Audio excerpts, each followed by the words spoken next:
fatasi o le alii ma outou.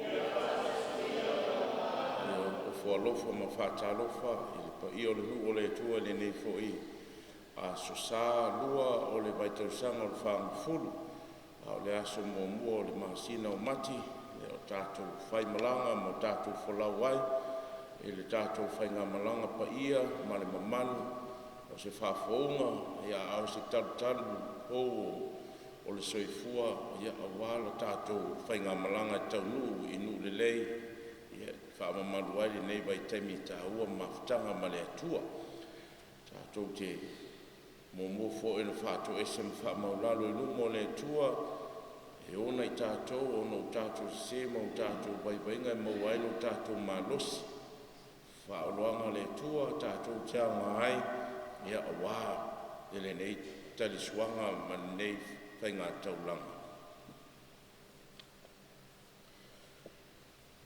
ou te tautau i le atua e ona le manaua outou i o mafafauga e upu ia mea umano faia ma tawhai o ino le faia o sala o sala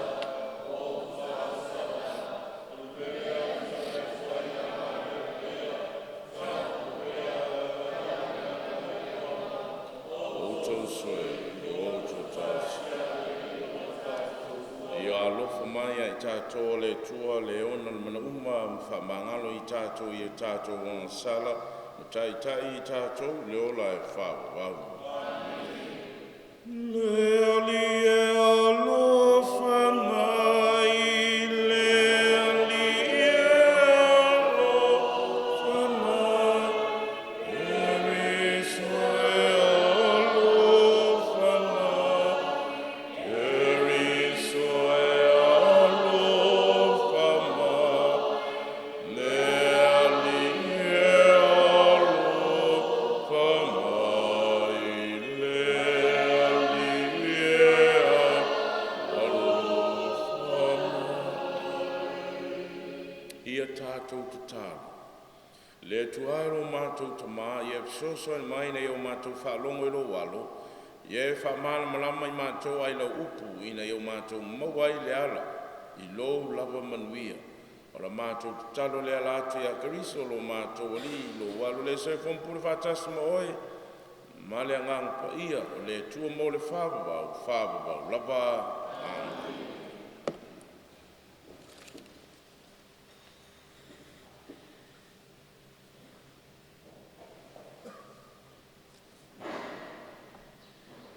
Fulfulanga o fion pa ia le tua, ma le tusia kinese.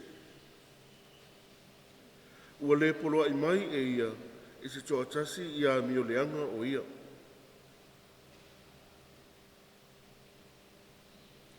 Ua whetara mai le alii ia apiramo.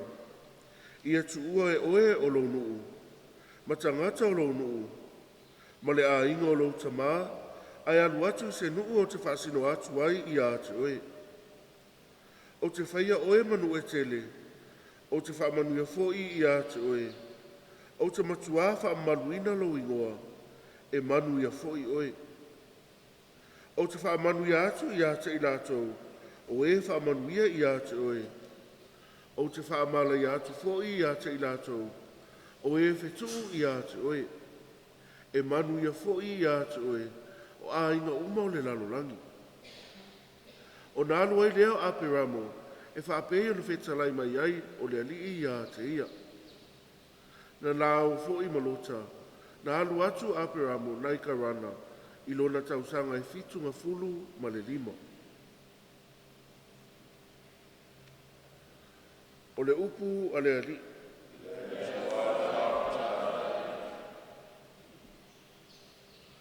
Le alii e nunga ia te i mātou loa lofa, e pei ona mātou wha moe moe i a te oe.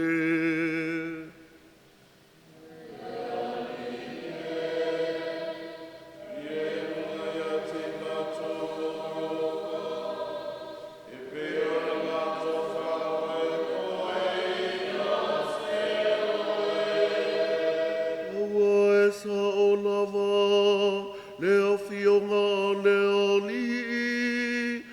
whai e ia na ngaluenga uma i le wha maoni. E fia o ia i le amia tonu ma le wha masino ngā. Ua tumule lalo langi i le alofa o le ali.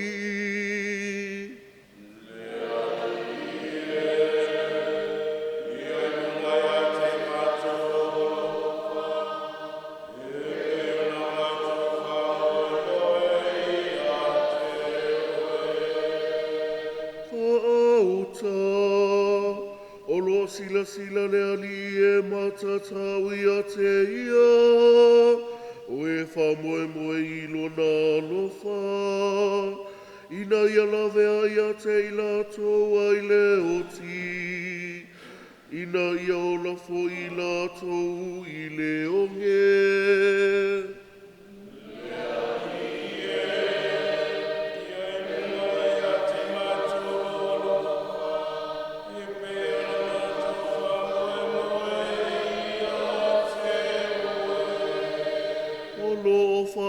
Tali o tātou loto i le ali. O ia lava lo tātou whesoaso anima lo tātou talita. Awa lo fia ia te ia tātou loto. Awa tātou whātua i lona sua whapa ia.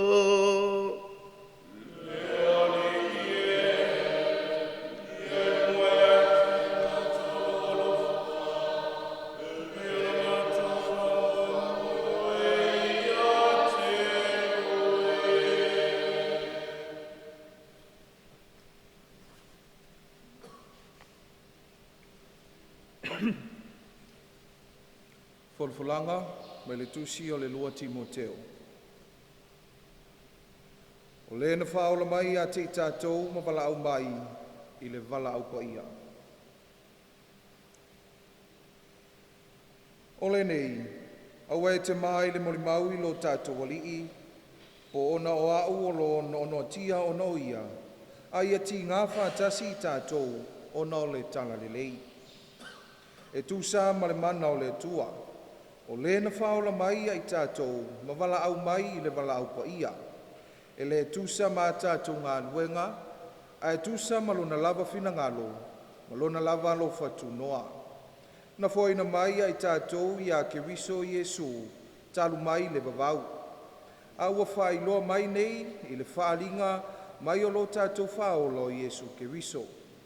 O le ua whaau matia lava le oti, a o le ola, ma le lei u valeina, ua whama lamlamaina mai e ia i le tala le lei. O le upu, ale ali.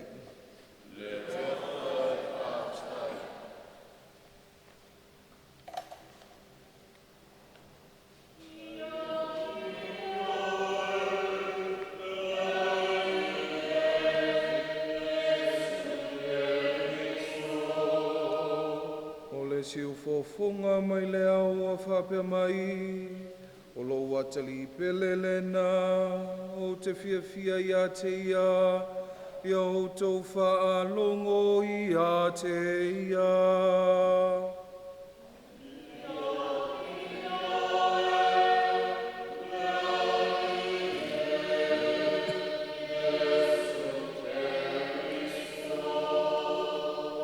Ia whatasi le lima outou.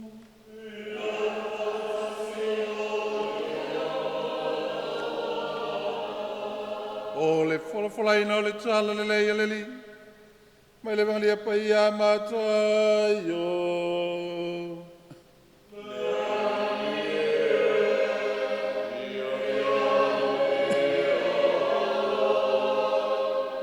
Pula mai o na fufonga e pei o le la. O amawai atu aso e ono, o na oa i leo Iesu ma Peteru ma Iakopo ma Ioane lo na uso. O ia awa e ate i latou i le maunga maa ualunga, o nao i latou labi. Na liwa i leo ia i o latou luma, o pupula mai o na fufonga e pei o le la. Ua sina mai foi ona ofu e pei o le malamalama.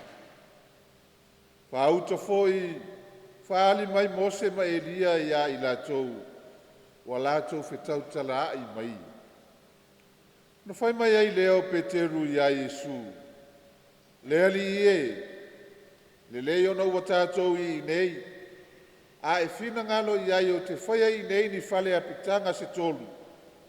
Mo oe le tasi, mo Mose le tasi, mo Elia foi le tasi.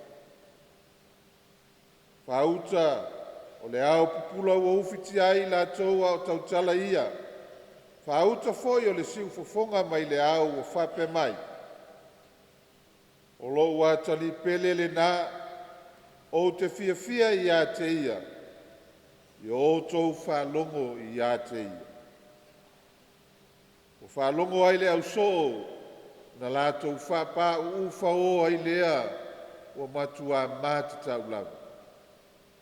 Maliu atu ai leo Yesu o pai atu I a te la tau o whape atu. Ina atu tu ia o tau, o a foi tau te matitau. Ona te pae leo I la tau mata, o la tau leilo atu se tasi, o nao I Yesu lau. O la tau o ifo I le maunga, ona mabao atu leo Yesu I a te la tau o whape atu. Awane o tau tau atu I se tasi le mea na vaia, se ia toi tu mai le atali o le tangata mai e uoti. O le tala le leia le li.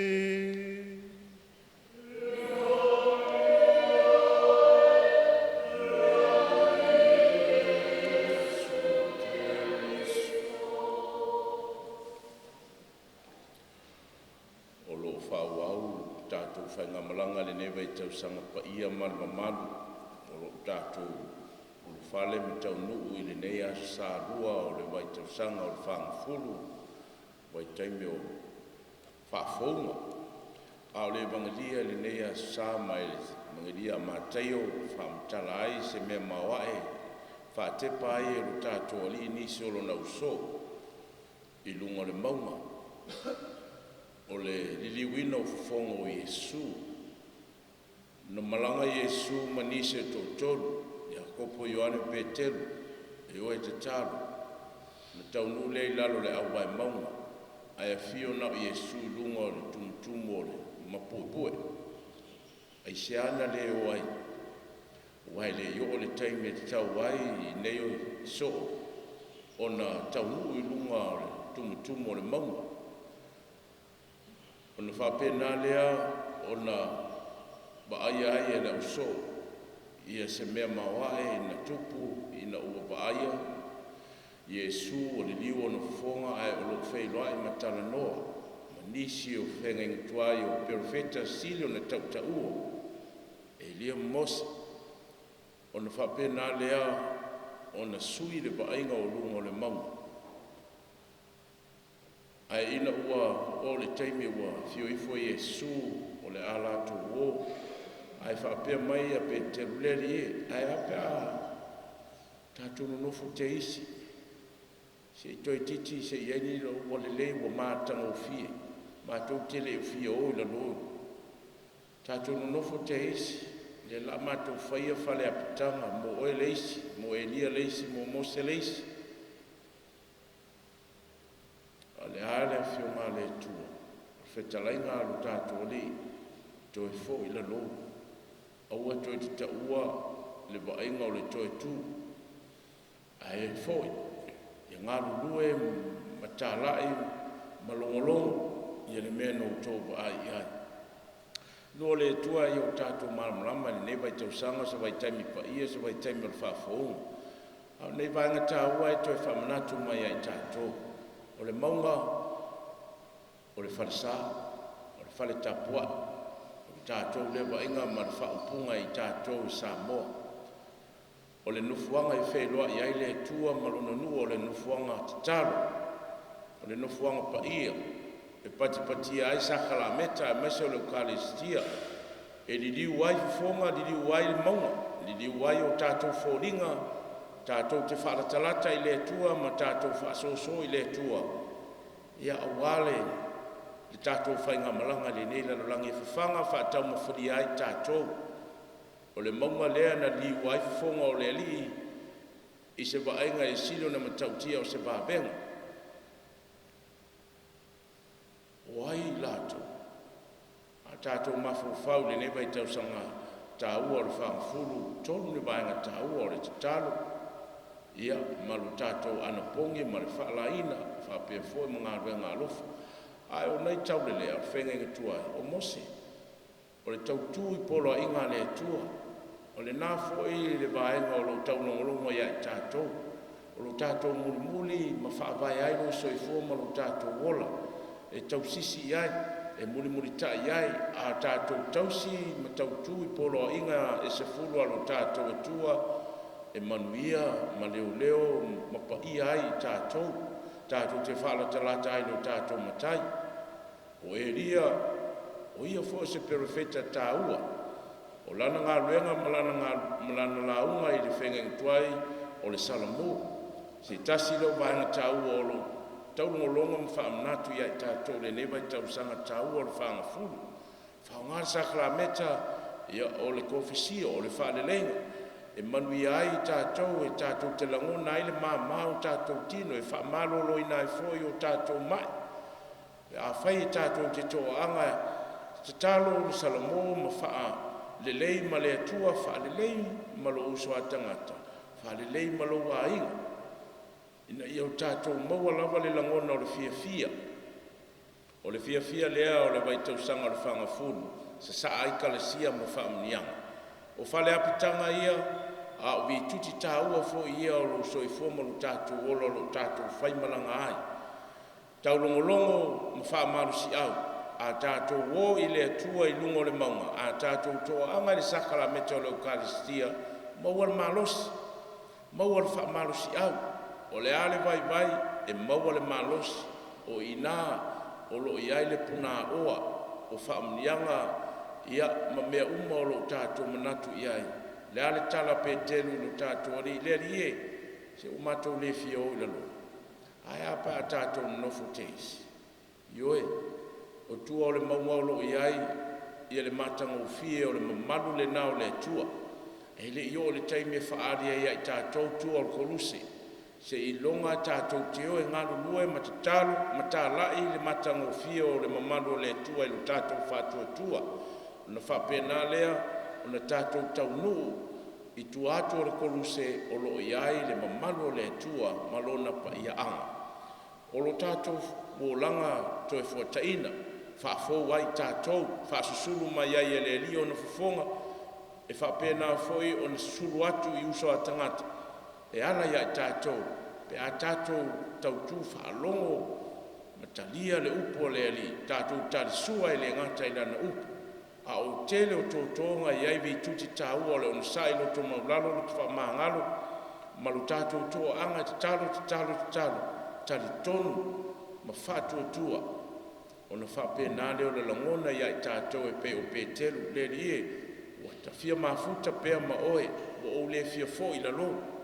A o le winga le nā, o le liwina o fonga o Yesu, le evangelia le ne Yesu sa, whaamanatu mai ai, iai tātou, lo tātou le toi fia fōi i nu tuai, ma lo tātou o langa tuai, pe a hoi na tātou ba ia, le liliwina o fufongo Yesu i lona malo, ma lona mamalu, ai whao ngai tātou e whaasusulu a tuai, lona malama, ia ma lona ia lea mamalu, i uso a tangata ma le lalolangi.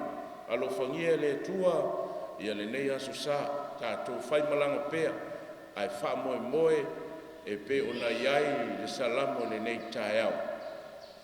Ia alofa mai a i tātou, wai tātou te wha moe pea i le alii, o ia o le tai malanga tū matangi olo, pe a sou malolo wā, ia le tau ma la tātou whainga malanga, e wha pe nā o tātou tautū, mapuni matangi, o ia o le whetū, e whapena o na leo i lo soifua ma lo tātou ola e tali o tātou mana onga pe a tātou bala au ma te talo ma mafuta fe so tai pea i le ali i taimi uma o mea uma o le nei soifuanga tātou tutu lai. Fola le tautinonga lo tātou whātuatua o te whātuatua i le alia tō tas o le tamai o na malo simalau le nwhai le langi ma le lalula. Me o vai o me o le vai whātuatua i le alia tō tas o Iesu Keriso o le alo i tō tas i lau o le atua. Le whanau tamā o le whai esi me tas o le atua mai le atua o le malamalama mai le malamalama o le atua moni mai le atua moni. Pana wa ele faya e winga tu so ia matama o ia foi faya me umala o tato tangata ma tato fa tanga na fio I fo ia mai la le anga pa ia na liutin tangata o ia tau po mari ma wa ga o ia tangata o tato fa ko sina o ia au pule po se pila maliwa ala was stone to twali to see it. Na fiwai o iala, ro fiwai le atam tau tama. Toi fiu mai mal fam sino e. Lon malo foi le sumata. O te fatu tua le nga paia le ali le foi le ola. Le fiu mai tama maleal. Le funiem bia fatasi man tama maleal. Le fetalai mai ara mai profet. O te fatu tua le kale sietas. Ia katoliko ma apostoliko tautino papsonga tasi mo whamangaloino on sa na o whatatali mo toi tua e weno ma le olanga atali le sowo o tātou whalongo ai le leo le tama ulo watali pele le nei i o tau whalongo i a teia tātou talo mori o atu o tātou mana onga I lumo le tua lo tātou tama lo wha Mole ekalesia. Ina ia soani le ekalesia ia inga o lo la talata ia Yesu masawa vali ilo na malamalama. Le ali ie alofa mai. Le ali e fafa. Mo a inga uma. Ina ia tumu a inga ile alofa ono sai malfa mangalonga e peyo Yesu. Le ali ie alofa mai. Le ali e fafa. Mo whanau matupulanga talavou. Ina ia lātou I loa o I lātou o whanau pele a le atua ina ia mulimuli ma le lotasele I a Keriso. Le ali ie alofa mai. Le ali e fafa mai. Mo e o mawhatia ma puapua ngātia. Ina ia lātou langona le whamawhanwhananga a Yesu o le whetalai.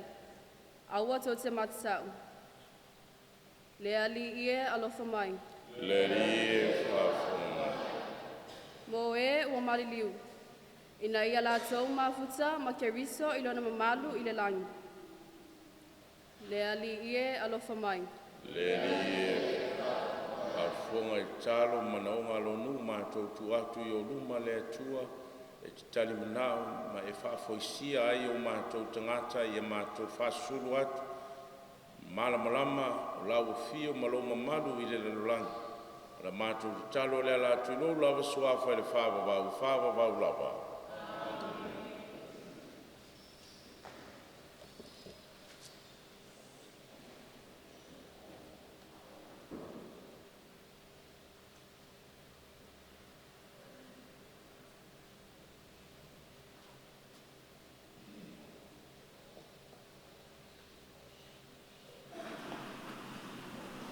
Biole li le tuolangi malalangi o alonga alofa na mātou ma wale ni aret. Wale le mga mātou li mātou toi mori e la ufi o ina vele mtali suanga le ola mo I mātou. Ia via o le tua e whāwhā. Ia biole li le tuolangi ma le lalolangi o alonga alofa na mātou ma wale ni wina o fua le vine mga lunga mātou li. Mātou toi mori la ufi o ina vele mainu manga whale anganga mo I mātou. Ia via.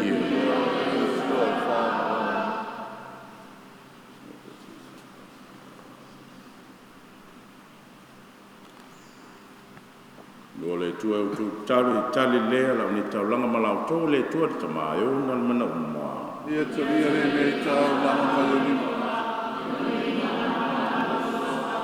Ia maa fōi mo tātou, nona I kare sia paia ātou maa. Amene le whapa ia I mātou ia ve sea mātou sala le tali suanga le mwhai ona mātou sa miuni e whama malu le to e tū o le mātou talo lea e latu ia kariso lo mātou wali le whapa vau lava Amene. ia whatasi le ali mautou Ia whakasi o ia manoa. ma sea e o tō loto Mātou sia e nā tau I le li. tātou whaftai le ali o lo tātou tua Maua tau le le tamai le tua soifua whawau e o malosi malawa o se mita matanga whai a moe mātou whaftai atu e ala atu ia Iesu Keriso lo mātou oli I lunga o le maumpa ia na whaali ai ia lawa I le mamalu I lunga o na so ma aia sauni ai la tau molo na maliu o lata mai fina ngalo ia o ina ai la tau e ala atu I le tula fono perfecto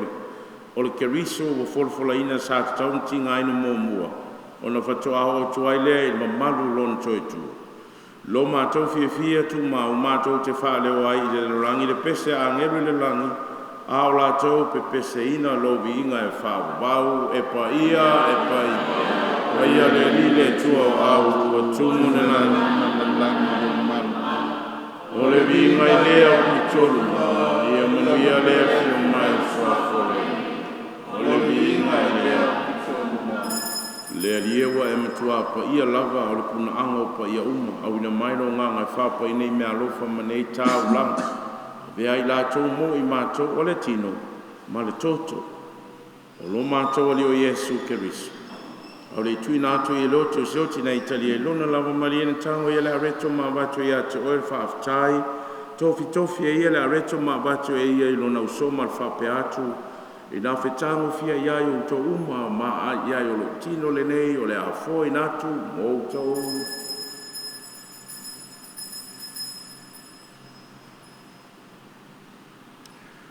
Ma aia ta mawhetanga tango ia lipu nā wātu ia tō le whaftai ma le viinga. Tu atu leipu lo na usoma le whape atu I nā whetango fia iai o tō uma mwheinu mai iai. Leipu le ne o lo tōtō le tōtō le whengeng fōma le whāwa wau. O lea whaamaringi nei mo tōm tangata mo le whaamangalo ina o angsa. Yo tō whaile nei sa ningo whaamanatu o di atea.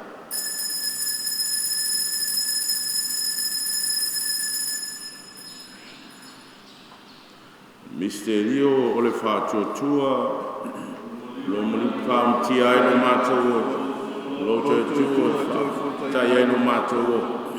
Le alia Iesu, ia e whio mai. Mai whamantunga lon, maliu malon toi tu mātou te mori lau fio le ne areto le ola ma nei po whautanga. Mātou te whautai ato I walo ia I mātou tui o luma ma wauna I lau fio whesosoan mai I mātou uma. O e mautu whaanga ni tino mātou Keriso I whaatasasia mātou maftanga e tase le angangpa ia. Me ria mantua lau e kale sia lau langi atoa I mātou wole le alofa. Fatasi malio su falo mātou ta mapa ia o mo seselo mātou I pupo le tua insala o fai tofi uma. Papea fai lo nei no mai lātou uma o toi fua teina mo lo malo mai se lātou mo e mai ngasa le tino ma le mafo fau ma na tua o mātou a ina.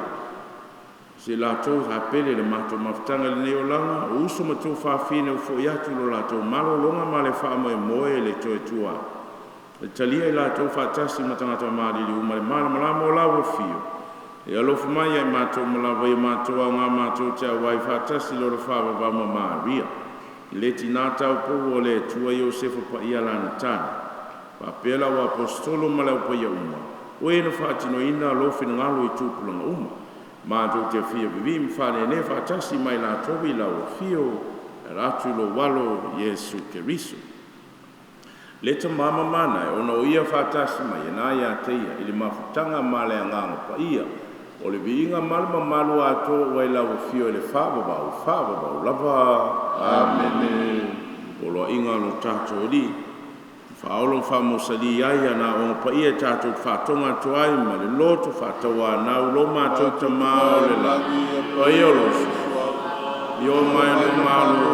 Ia whai o lofu ngalo laulangi e pēnu whaile ni. Ia e whai mai a te mātou I le asane I o a mātou mea. Whamangano ia te mātou ia mātou sala pē mātou fui mātou whamangano ia. Le wāne a mai a fasu. Mai la vea i mātou mai le leanga. La vea i mātou le lia mai le ngauma o mai i mātou le file mbu, yo mātou asu. Le olofa muti vale whasau mātou mai le ngasala mpui i mātou mai atu ngalunga uma. Au mātou whatatali atu mai whamoe moe, ne fia mo le fio mai lo mātou whaolo Iesu Keriso. Wa e o i mālo le mana malini ai o na Le lia Iesu Keriso na e whai atu lo apostolo tu atu i atu tolo file mu tu whai atu i atu tolo. O ne sisir mai a mātou sala i whatu tula o kale sema o mai a mātou file mu maratasi o lo malo. Le wai soifu ai mo le whāwawau lava. Ia i atu tautu mau o le file mu o le ali i. Ia whatasu ia mo lo ngana tumai mamu ia le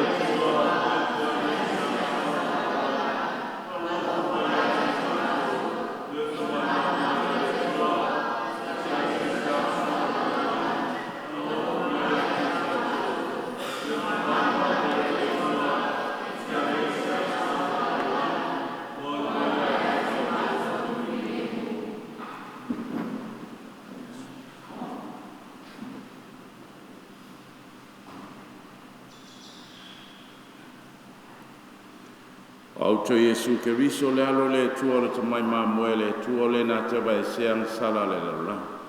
Ia manuia i la tau mai tātou malava, wa balaulia lan tali suanga pa ia.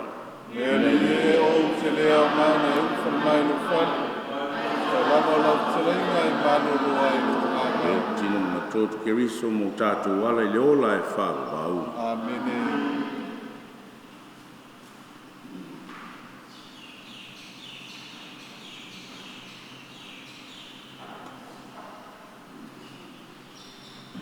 Tino Keriso. Amen.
lea li e mātou te whawhitai atu mō ne misteri o pai o mawa mai mo I mātou le nei lalolangi se vaenga o I leo langa tali. Ono ke riso lo mātou wali e leo whatasi le li I mautou. No nei tala mo whamnianga le tua le li o mātou fia wa o lo mātou tupuanga. Ma lo mātou pule. O mātou wala watu I lau I lo walofa foa, ia e whafau ma tausi mātou lo walofa lo mātou talo leo no ke riso lo mātou ali whawabau, laba whamni anga le tō mana o tamao, le alo malenga pa ia malingi ifo ia te o tō ma ia tū ma o pia whatasi ma o tō e whawabau, laba Ia o tō manuia, ma pile mo ke riso.